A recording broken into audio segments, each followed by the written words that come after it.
In the heart of the Brazilian wilderness lies a prehistoric rock shelter, decorated with thousands of strange paintings.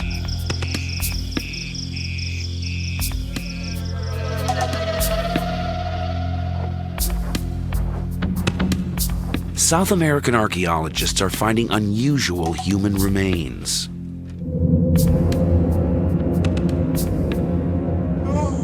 The skulls aren't European, but they aren't American Indian either. They belong to none of the prehistoric races known to have set foot in the New World. These skulls are as old as the Ice Age. So who were these first people to discover the Americas? And what became of them? Did they all disappear? Or did some of them survive?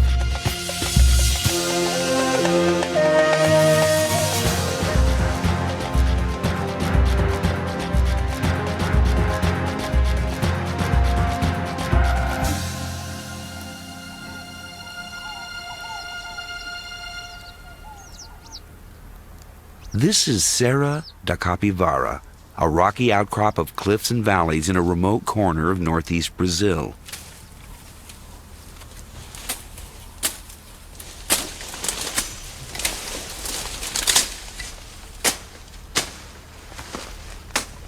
Local farmers have long known about these rock shelters hidden behind the brush.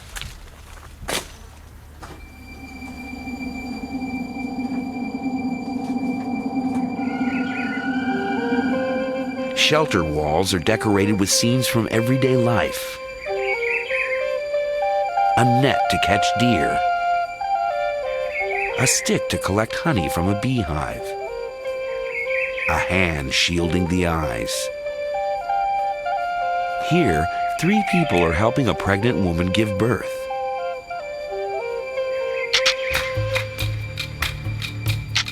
Some of the paintings are harder to interpret.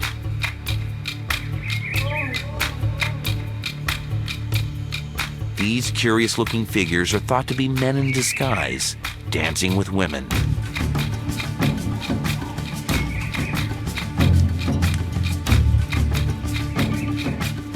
Other images show human figures with decorated bodies. Some wear masks. They hint at some kind of ritual.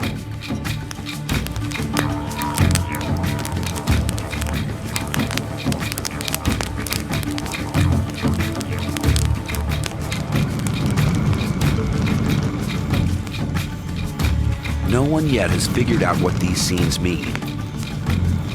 But local farmers claim to know who originally painted them.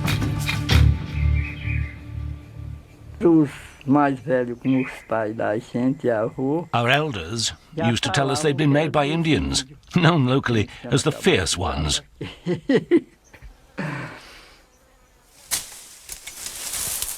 Indians were the obvious candidates.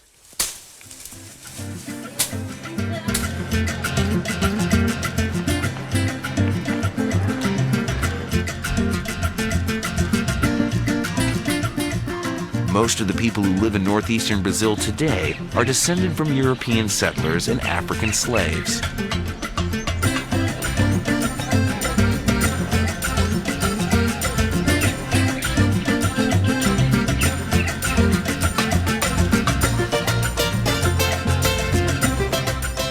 But these ancestral groups arrived in Brazil just 500 years ago. When the Portuguese first discovered Brazil, they found that Indians were already here. And a few of the local villagers are descendants of mixed marriages between Indians, farmers, and slaves.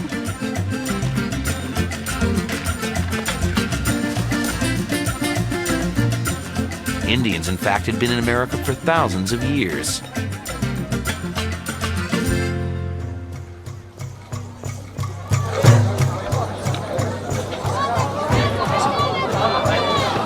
Scientists today can tell precisely when they arrived and from where. All native peoples in South and North America belong to a racial type known as Mongoloid. They're descended from the ancient peoples of Siberia.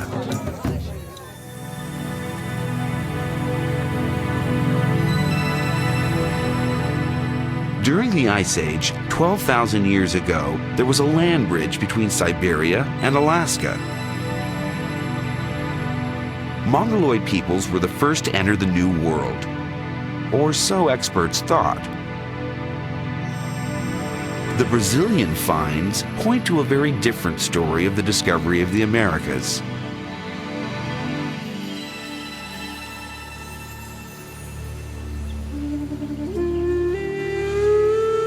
The paintings on these rock shelters are much older than the Indians. Here, hunters chased giant armadillos, an animal that flourished during the Ice Age long before the arrival of the Indians.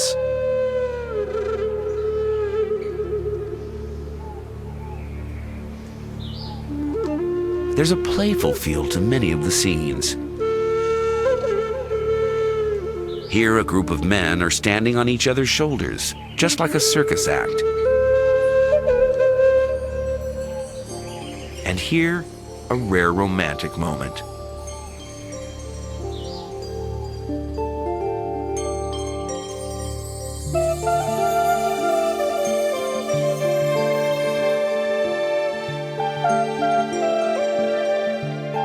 The scenes conjure up a lost world of innocence. How long ago was this primeval paradise?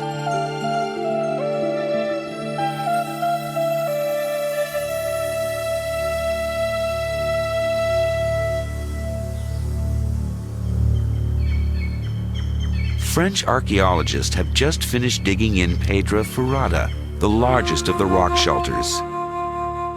Their aim was to go back in time to a period well before the arrival of American Indians.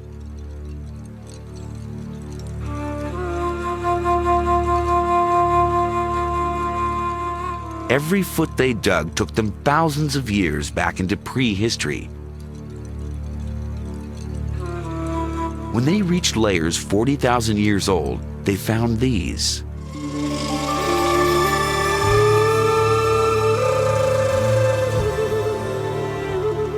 Pieces of quartzite that look remarkably like stone tools. The edges on one side of the stones were flaked off.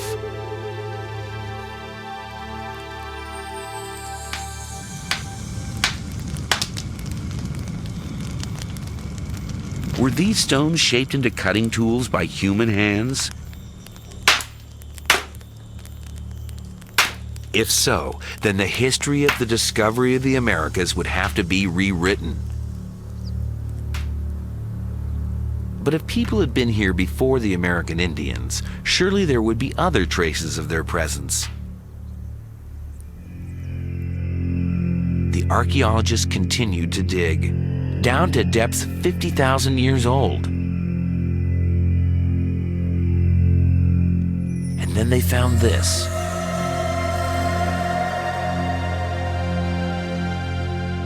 Fragments of animal bone and charcoal.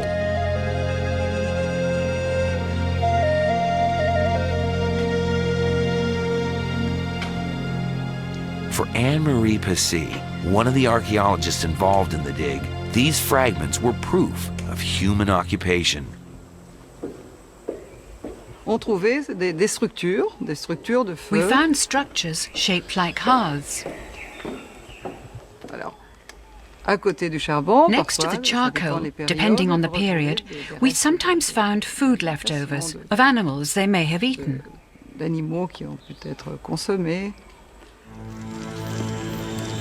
The Brazilian finds show that the New World was discovered tens of thousands of years earlier than previously believed, certainly well before the time of the American Indians. But who were these pioneers?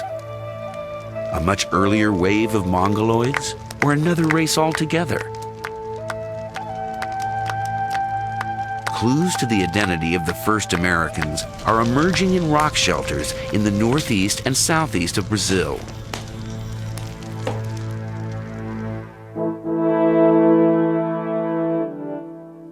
Archaeologists there have recently unearthed human remains.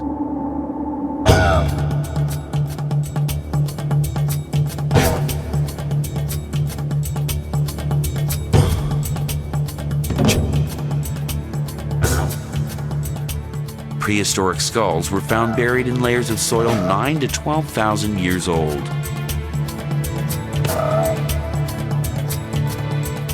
They are the oldest skulls in the Americas.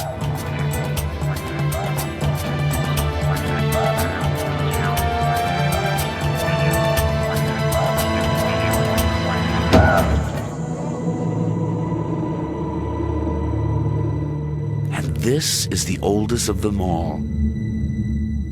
The skull of a young woman nicknamed Luthia by scientists.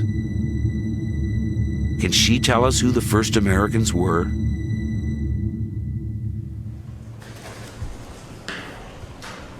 Walter Neves is a physical anthropologist at Sao Paulo University in Brazil.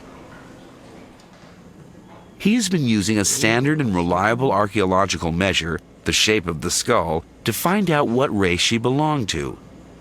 91. He fully expected Luthia to be a Mongoloid, an ancestor of the American Indians. 91.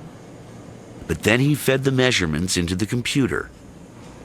When we start running the computer and seeing the results, it was amazing because we realized that the statistics, the quantitative analysis we were doing was not showing just people to be Mongoloid. In fact, the analysis was showing just people was anything except Mongoloid.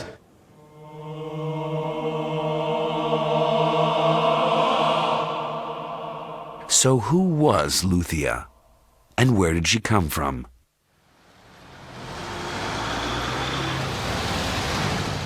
To find out, the skull was taken to a hospital in Rio de Janeiro to begin the process of reconstructing her face. The first stage was to make a three-dimensional CAT scan of Luthia's skull in order to build a replica.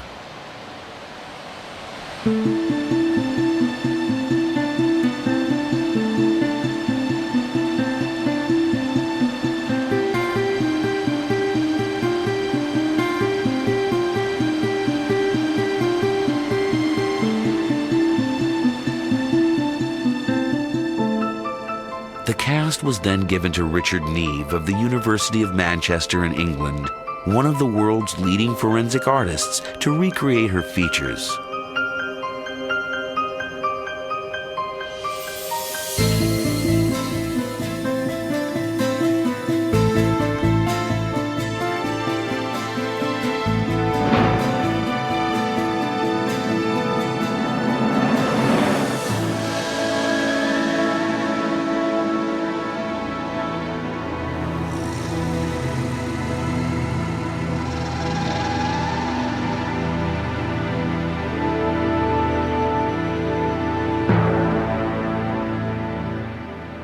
That, to me, is a Negroid face that has all the features that you associate with a Negroid face. The proportions of the face, it doesn't say anything about it being a Mongoloid. Luthia belongs to a race found historically along the rim of the Indian Ocean, in East Africa, in the islands of South Asia, and in Australia and Melanesia. Was this then the face of a first American?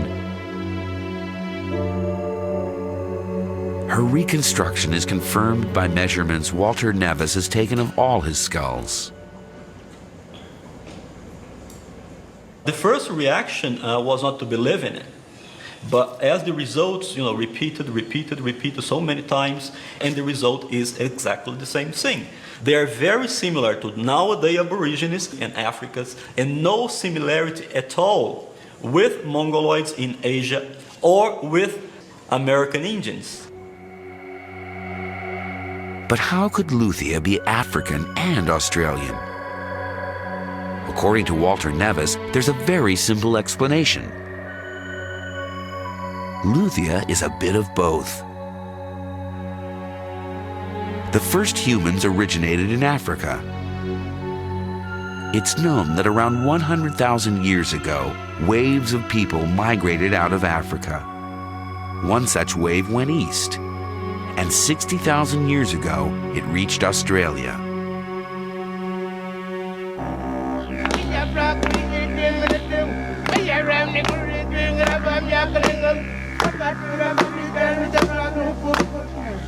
Luthia, it seems, belonged to a race of humans descended from Africans, a race that eventually became today's Australian Aborigines.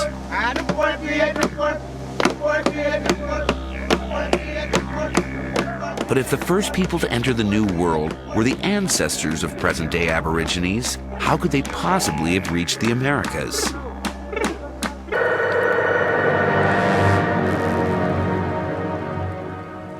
That wall of ice would have blocked the way into America to both animals and humans.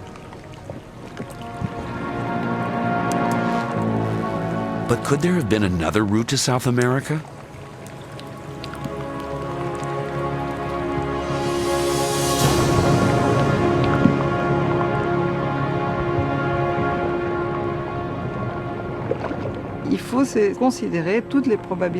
One has to consider all the probabilities. It's much simpler to cross the ocean than to adapt to the cold of the North Pole. After all, you do need to develop a fairly sophisticated technology to survive in the cold.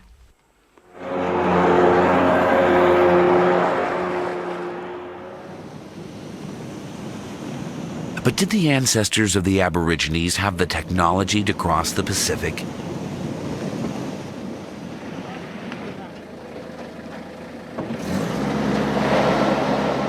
These are the Tiwi people, an Aborigine clan living on Bathurst Island, just off the northern coast of Australia. As far back as they can remember, their way of life has always revolved around the sea.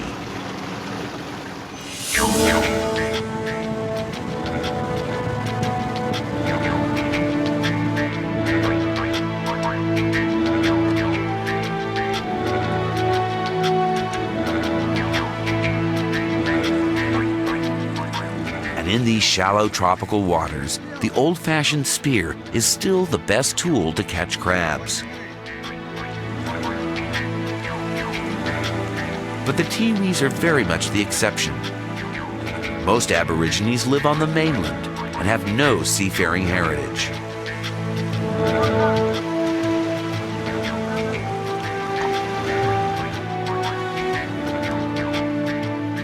But what about the Aborigines' very earliest ancestors? Might they have been able to navigate?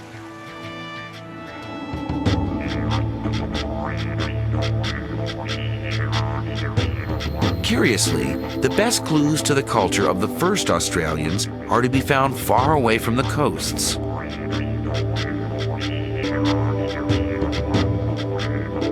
This is the Kimberley, a forbidding rock desert on the northern tip of Western Australia.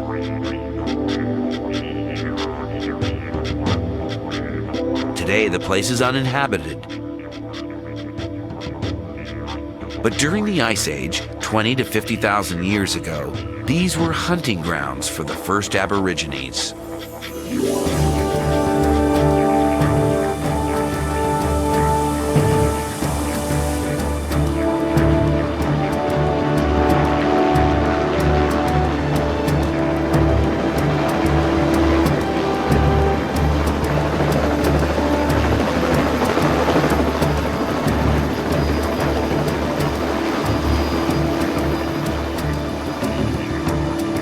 Graham Walsh, an Australian rock art specialist, has devoted his life to finding and recording their earliest traditions.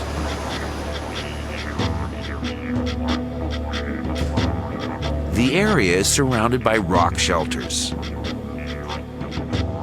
many of them decorated with images painted tens of thousands of years ago.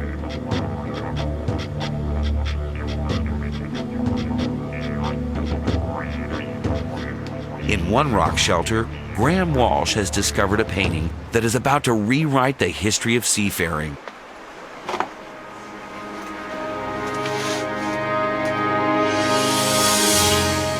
It's the oldest painting of a boat anywhere in the world.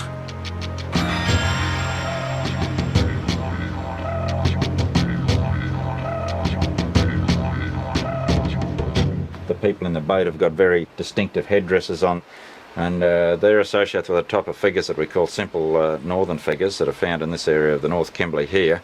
They're associated with war scenes, battle scenes where they're not using spear throwers, and so we can date that type of figure by the type of technology that they're depicted with. And it's very ancient because the spear throwers, we've dated paintings with spear throwers on as predating 17,000 years. And that's a minimum figure. I think it will go back much, much older than that, up to 50,000 years ago. What's remarkable is that the boat seems to have been designed with a very specific purpose in mind. You can see by the type of watercraft with the high prow on it, it appears by watercraft experts, they tell me it's an ocean-going type craft with this high nose. There's no need for all the sort of high prows and that in still water. So you're looking at some sort of craft that's been used for the open sea. In this remote rock shelter is the first indication that the ancestors of the Aborigines did indeed have the technology to sail, and perhaps even to navigate the oceans.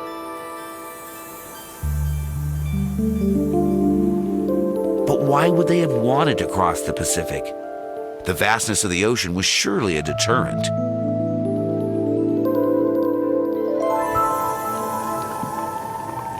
More and more, scientists are convinced that the very first ocean crossings may have happened by accident. It's not such a far-fetched idea. Il y a 3 ans, il y a eu 3 years ago, 5 fishermen, well, only 2 made it out of the original 5, set off in the middle of a storm off Africa. They arrived here in Brazil. They decided to stay. They didn't want to return to Africa.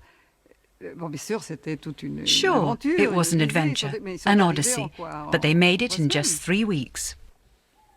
They survived.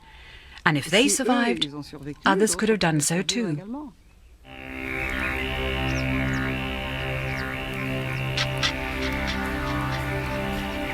If the ancestors of the Aborigines did reach South America by chance, they would have been the first people to settle the New World.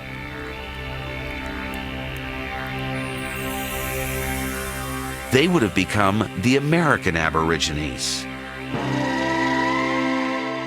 But if this is what happened, where are their descendants? Why are there none of these American Aborigines in North and South America today? One possibility is that for a long time they lived alone in the continent, leading an idyllic life, free from invaders. After all, the land route from Asia into North America remained firmly blocked for thousands of years.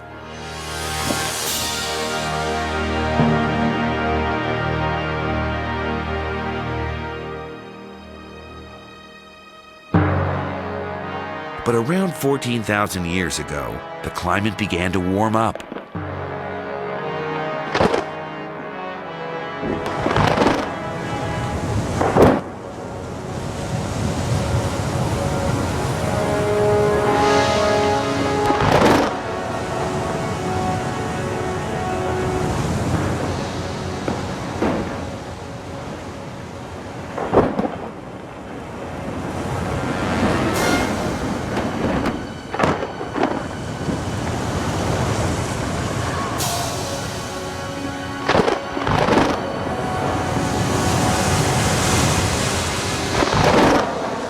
The Ice Age was coming to a dramatic end.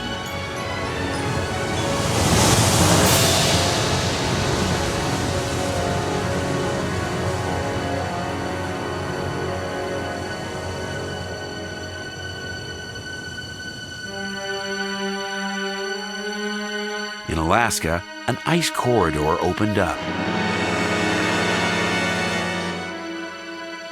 animals took advantage and crossed through.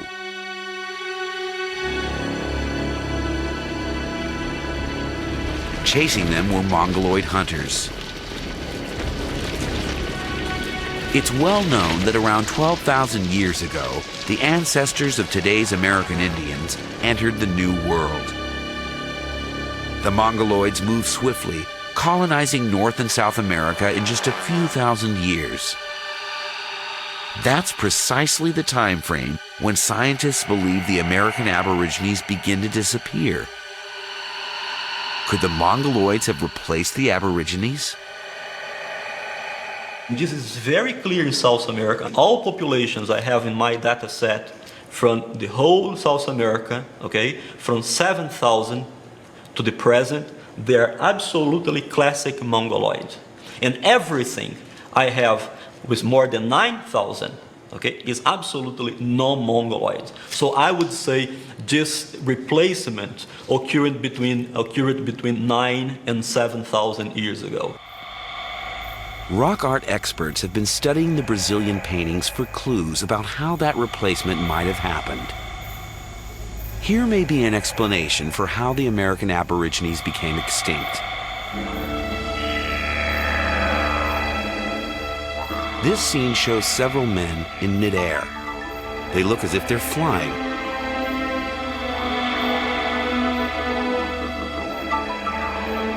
At first, scientists assumed they reflected the playful lifestyle of the American Aborigines.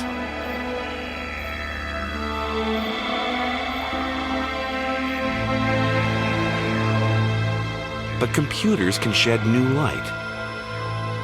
Images can be digitally removed and then reintroduced one at a time.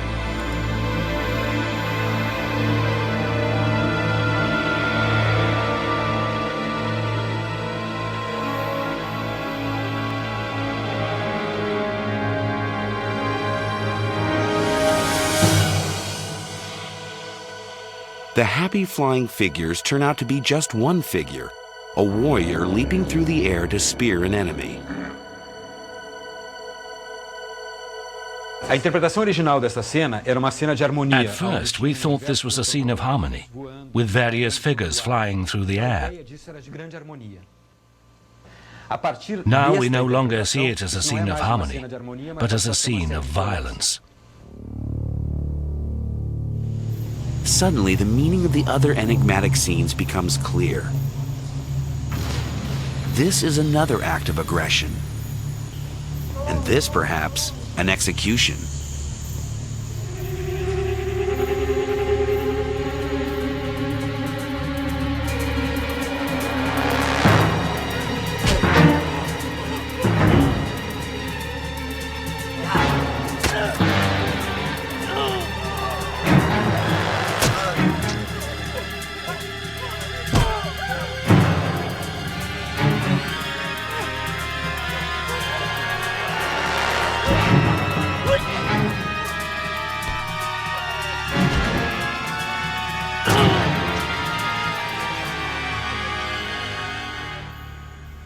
Were the Mongoloids at war with the Aborigines? Tellingly, these scenes only begin to appear after the arrival of the Mongoloids. Jusqu'à 9000 ans, on n'en trouve pas une. Until 9,000 years ago, we don't find a single scene of violence. And this coincides with finds which show an increase in population. Ça coïncide. On peut pas tirer des conclusions. We can't draw any conclusions, but there is an increase in small tribes, Des petits groupes. and violence becomes very Et la important. violence commence à devenir très important. Conquest by the Mongoloids would explain why there are no Aborigines in the Americas today. They were wiped out.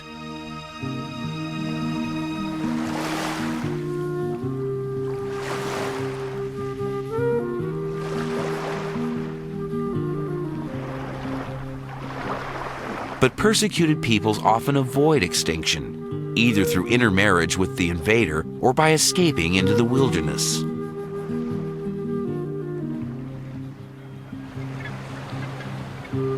Could some American Aborigines have survived in a remote corner of the New World?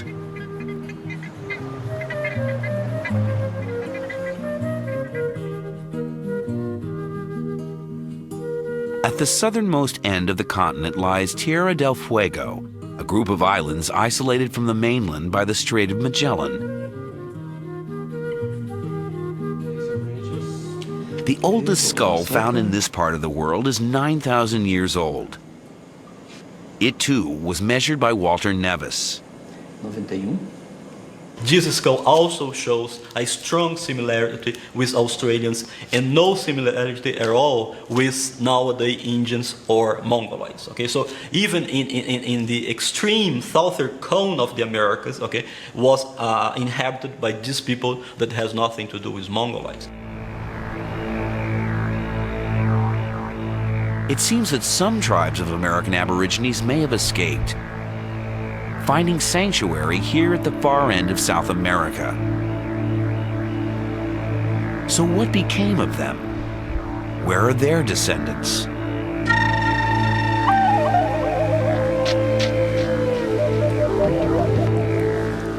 When the first Europeans explored Tierra del Fuego, they encountered bands of hunters and gatherers, the Fuegians.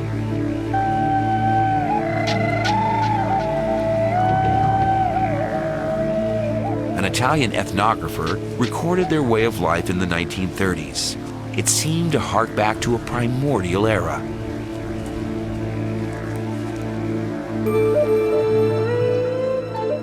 Sisters Cristina and Ursula Calderon are children of those hunters and gatherers.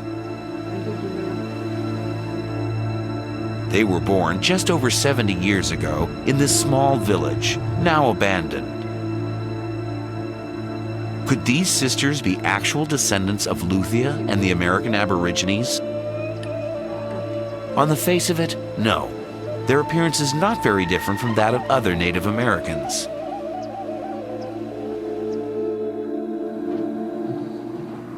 But a more reliable marker of ancestry lies behind the face, the shape of the skull.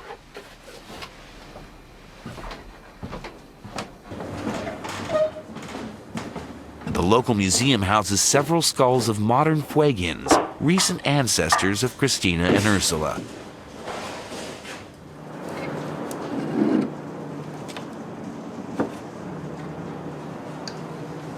For the first time, scientists have begun to measure these skulls. As expected, they have found some classic Mongoloid traits, such as flat faces. But they also found unusual features, pronounced ridges over the eyes, a distinctly non-Mongoloid characteristic.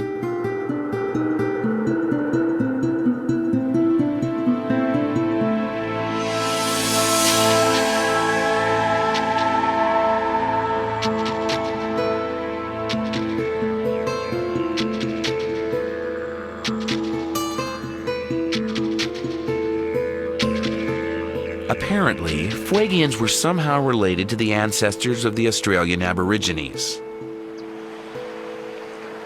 We think that Fuegians is the nowadays Fuegians or the historic Fuegians are the result of interbreeding between the non-Mongoloids and the Mongoloids. It seems that some American Aborigines may have avoided extinction by intermarrying with the Mongoloids 7,000 to 9,000 years ago, and then retreating to Tierra del Fuego, where they lived in isolation until the 20th century.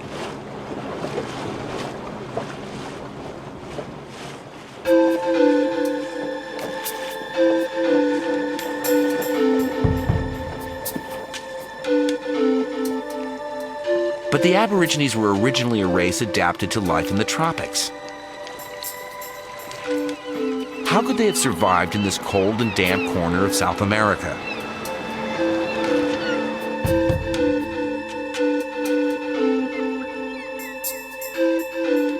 Argentine archaeologists have pitched their tents on the shores of lakes and inlets in search of clues.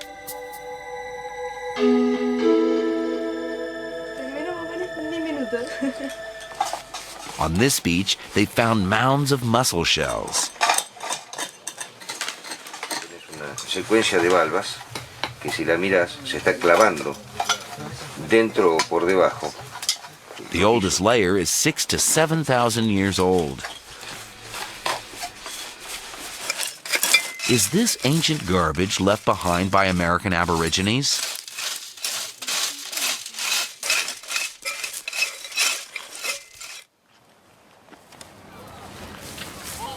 Mounds of shells have been found all over the beach. The mounds are overgrown with grass, but they have a distinctive shape. Each one is built up around a hollow. According to Ernesto Piana, the excavation leader, they're evidence that this sheltered beach was the site of a very ancient settlement. This kind of round structures, you may see many in this archaeological site in Miwaya, are actually the base of their huts. This was done because people just put some poles around, making a dome, or some like a cone, and living, throwing the debris, the refuse outside of these round things.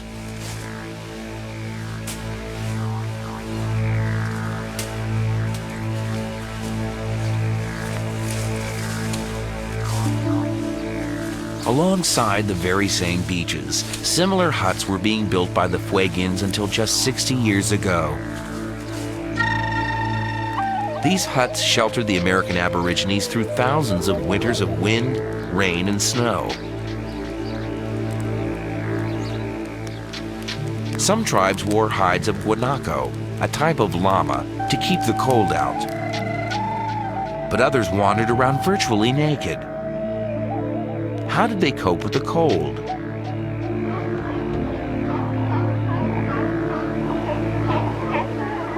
Tierra del Fuego was surrounded by colonies of seals. Seal oil rubbed on the skin offered protection against the cold and damp. It was also especially high in calories.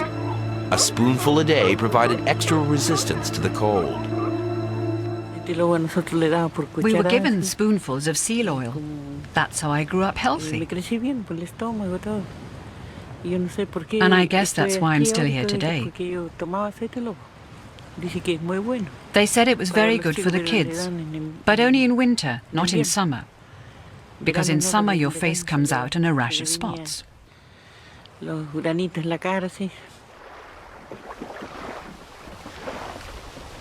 The Fuegians also kept fires lit indefinitely, even when they were on the move. They lit their fires in the canoe.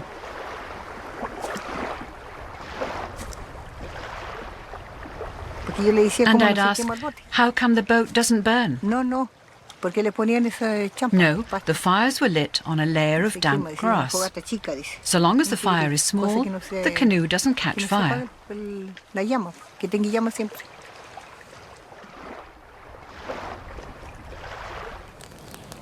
Isolated from the rest of the continent, the descendants of the American Aborigines preserved their way of life for thousands of years.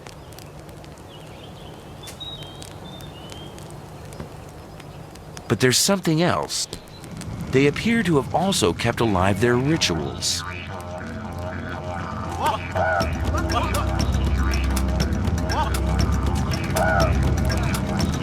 The 1930s expeditions recorded secret initiation ceremonies.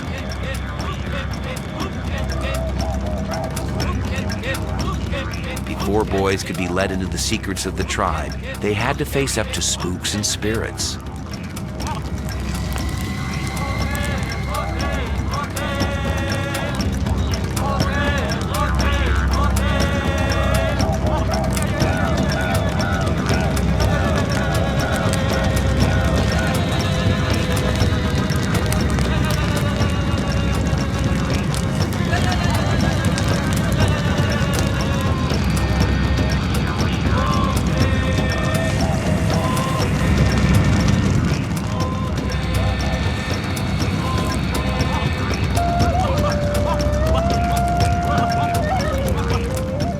According to the ethnographic reports, boys and women believed the ghosts were real,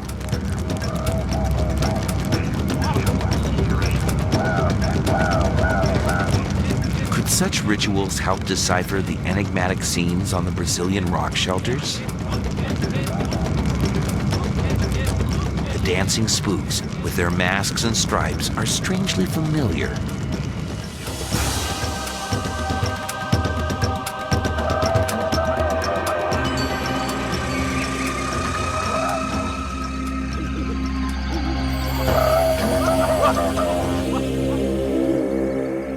Tribal wisdom taught to the Fuegian initiates was secret.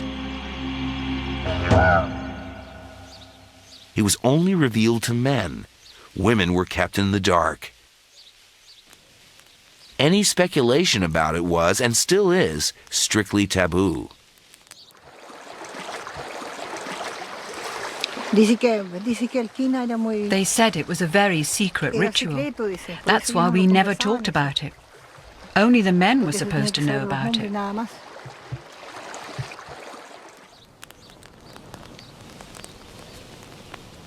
What was so secret that it had to be kept from the women? Some of the chiefs, according to ethnographers, explain that there was a time in a very distant past when women ruled society. So the women must never know, lest the men lose their grip on power.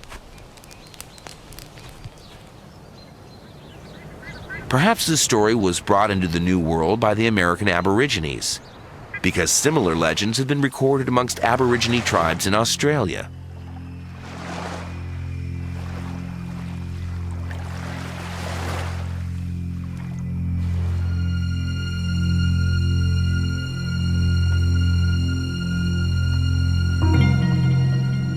Amazingly, traditions of the first peoples of Australia appear to have been preserved here at the utmost end of the earth by a small band of their descendants.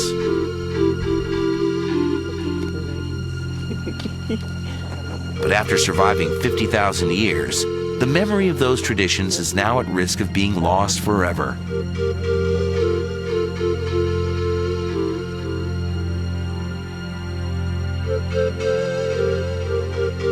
The arrival of white settlers in the late 19th century pushed the native people of Tierra del Fuego to the brink of extinction.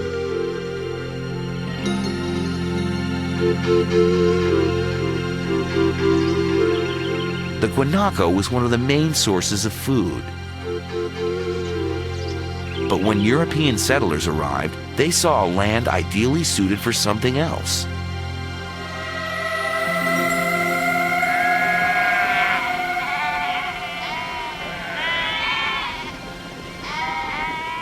Gradually, the guanaco hunting grounds were transformed into vast sheep stations.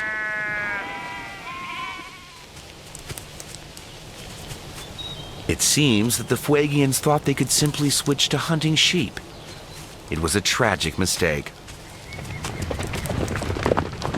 European landlords thought nothing of killing poachers in cold blood.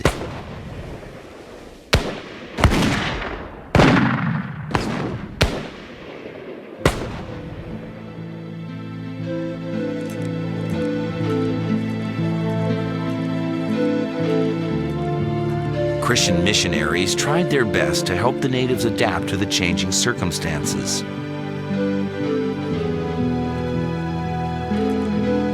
Women and children were brought to the missions to be clothed and educated. But this only made matters worse, as the Fuegians came into contact with European diseases for the first time.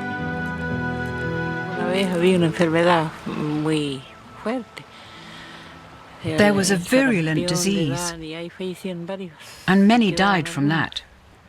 A few survived, but then came a stomach illness, and many more died. Many babies and adults. I was ill too, but I pulled through.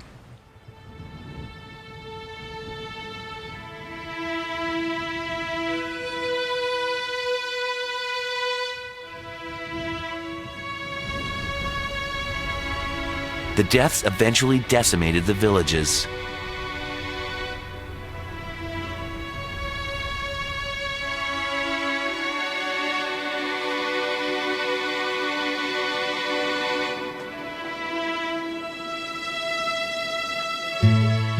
30 years ago, Christina and Ursula had to abandon the village where they grew up and move into a white settlement.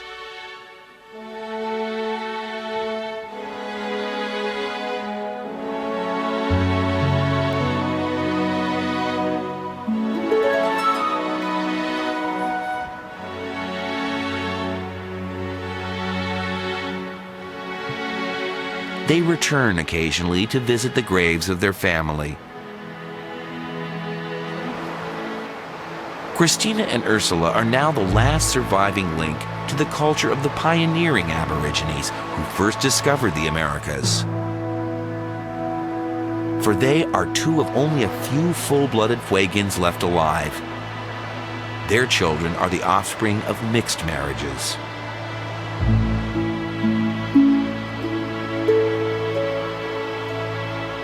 Just as it did 9,000 years ago, intermarriage, this time with Europeans, may save something of the American Aboriginal culture from complete extinction.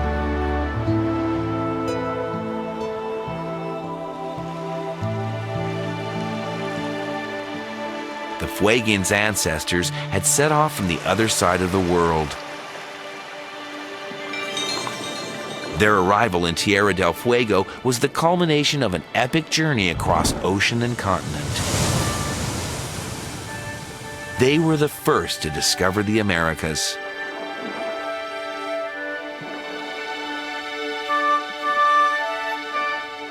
"50,000 years later, their descendants have dwindled to a handful of survivors. But who knows? Perhaps the Fuegians were not the only Aborigines to survive the arrival of the Mongoloids. Maybe another tribe of long-lost American Aborigines is awaiting discovery in some remote corner of the Brazilian jungle.